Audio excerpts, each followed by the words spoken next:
delay, the thing with the network, the link to the other class was bad, so we just had to create another link so that we can have this class. Let's go straight into today's class. We are taking GST302, and we're taking acquisition and merger. With this being said, let's go straight into it. Okay, we are taking the course GST302. Okay, GST302. GST302. And we'll be taking our bearing from merger. All right. What does it mean by merger? Now, just a moment. I believe you all can hear me. Please let's do all to like the video, smash like button, subscribe to the channel if you're yet to do that, and also use the comment section to say hi, hello. Do well to let me know if you can hear me. If there's anything I said during the course of the class that you don't understand. So very quickly, we have merger and acquisition. When we say merger, when we say acquisition, what do we mean? Now let's take it one step at a time. Now, merger and acquisition, are said to be, just a moment, let's follow it according to the material. MA. Mergers and acquisitions, M&A, are transactions in which the ownership of companies, all right, other business organization or their operating units are transferred or consolidated with other entities. Now let's look at the point here. Ownership of companies. Let's take note of the key points. We have transferred or consolidated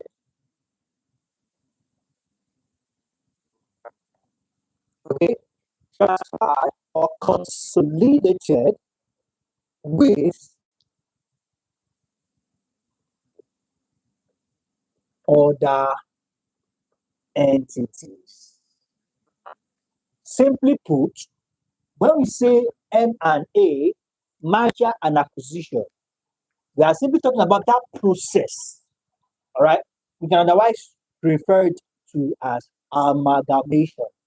All right, when two different companies come together, okay, to form single entity, then we talk about merger.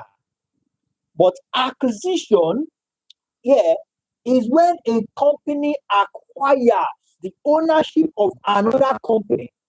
But let's not go into details. According to M&A, it is said to be the transfer or consolidation of the ownership of a company together with another company. Are we together? Now, for a legal, let's look at it from a legal point of view. A merger is a legal consolidation, meaning that a consolidation that is acknowledged by the law. A legal consolidation, meaning that this consolidation, some can be acknowledged by the law and some might not be. But looking at it from the point of the law, it is a legal consolidation, okay, of two entities into one entity. Of two entities into one entity. Okay? Now, whereas acquisition occurs when one entity take ownership of another entity. Okay?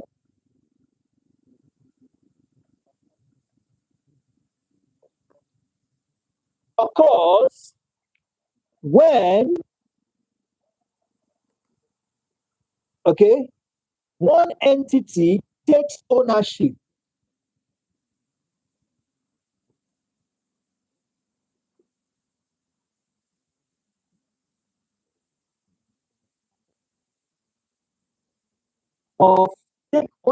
of another, all right, entity, stock, equity, interest, or assets, let's just put it in a simpler form, takes over another entity. Now let's take a step further. According to Sherman and Hart in 2000, they define a merger as a combination of two or more companies in which the assets and liabilities of the selling firm are absorbed by the buying firm. Now, according to Sherman and Hart, they are saying that before a merger can occur, there has to be a buying firm and a selling firm. But the point here is that buying or selling, ownership is transferred. Ownership is transferred. Let's take a step further.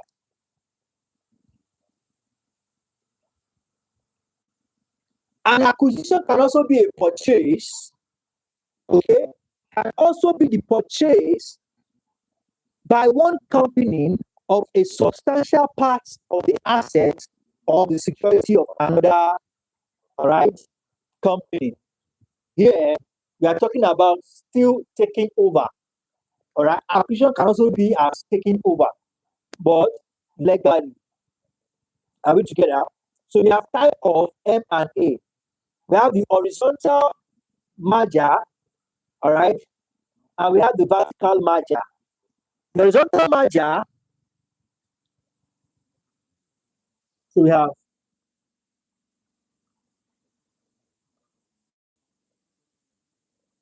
horizontal merger and vertical merger.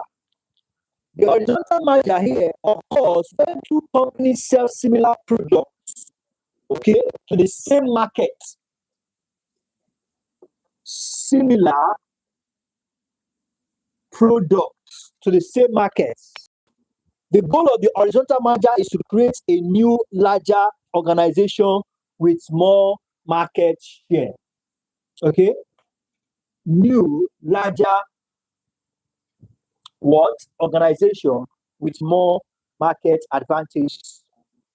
But the vertical merger is said to be when it occurs, okay, when two companies that may not compete or compete with each other, but exist in the same supply chain.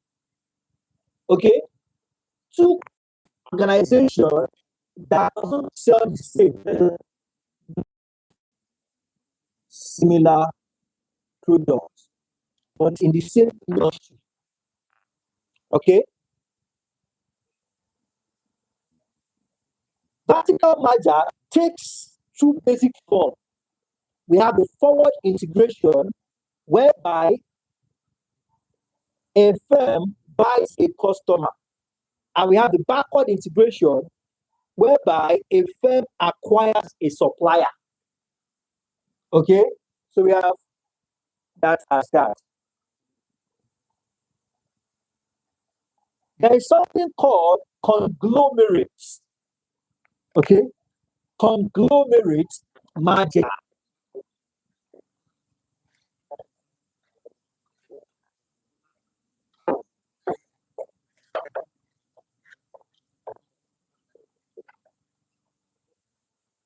There's something called conglomerate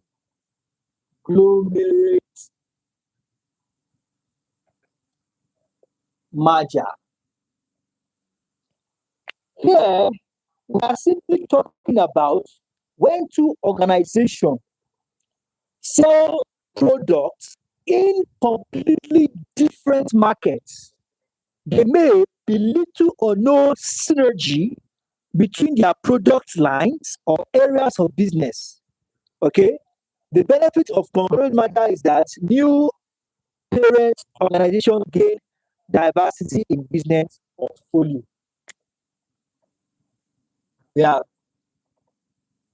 not in the same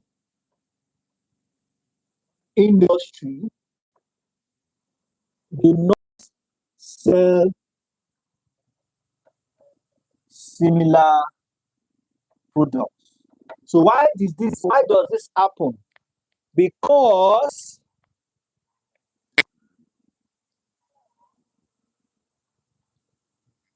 there is need for a new parent organization in as much as to gain diversity in business portfolio. You can imagine if a business that does furniture comes into, all right, works together with the business that sells maybe curtains. Okay, basically it's just to expand and have more advantage in the organization's portfolio. What we call portfolio, your past jobs. Okay, the place where you have your past jobs arranged accordingly. So we have that as that.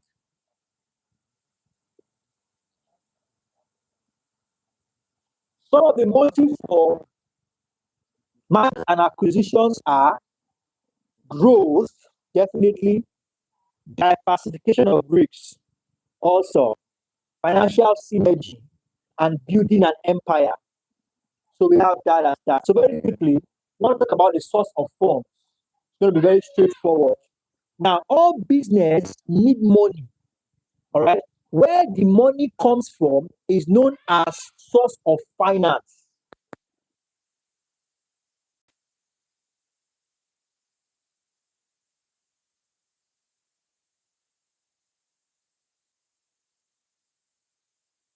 Business need money. So where this money comes from is what we call source of finance.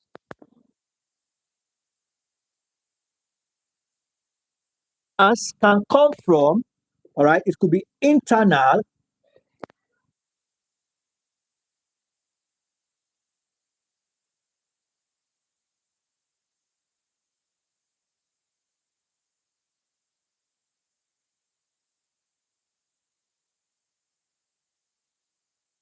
When we talk about the internal finance, we are talking about the finance from inside the business.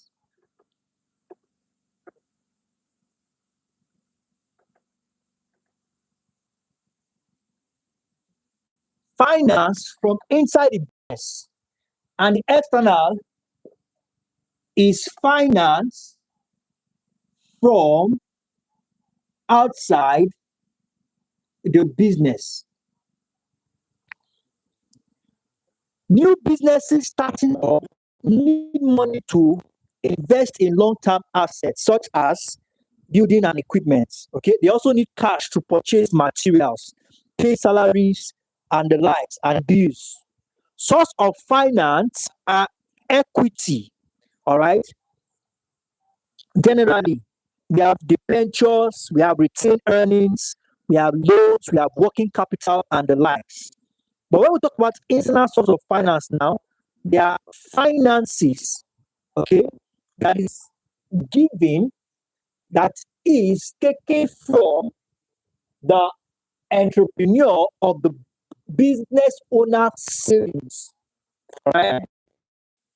Finance from family and friends, personal savings as well. Okay. Just like we have the external finance that comprises of loan capital, share capital, and the likes. Okay. Now we have that as that. So also there's something called formal and informal source of finance. Okay. formal and informal sources of finance. Now, the informal source of finance are those finance you get without documentation.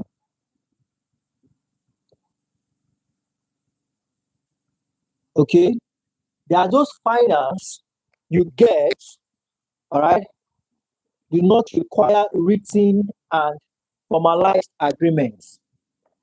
No written or formalized agreements. No written or formalized agreements before such funding is acquired. They might include your own savings, family and friends, credits from suppliers. Okay.